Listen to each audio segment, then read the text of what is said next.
Hello friends, welcome to my channel RTDS vlogs. ఈరోజు story వచ్చేసి నీతి కథలు 2. అడవిలో ఒక అందమైన నీటి కొలను ఉండేది. అందులో రకరకాల జంతువులు జీవించేవి.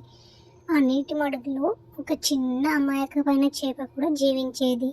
మిగతా చేపలు ఈ చిన్న చేపను చాలా ఆప్యాయంగా చూసుకునేవి. ఆ చేపకి బయట ప్రపంచం తెలియదు.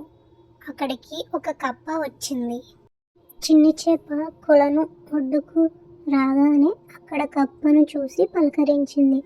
కప్ప కోపంతో, ఏయ్ చేప, నువ్వు బయటికి ఎందుకు వచ్చావు? నువ్వు బయటికి రావడానికి నా అనుమతి కావాలి కదా అని అన్నది.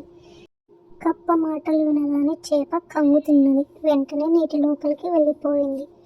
కప్ప నీటిలోకి దూకి చేపను వెంబడించి తన గొప్పల గురించి చెప్పసాగింది.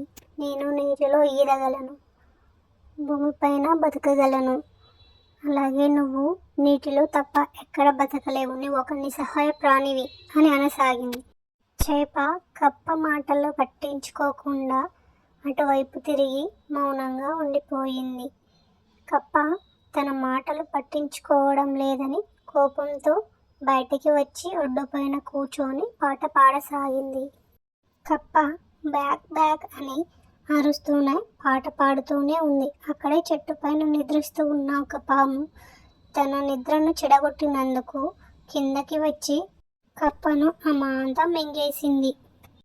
ఈరోజు మన కథలోని నీతి ఏమిటంటే, అందరికన్నా నేనే గొప్పవాడిని అన్న అహంకారం పనికిరాదు.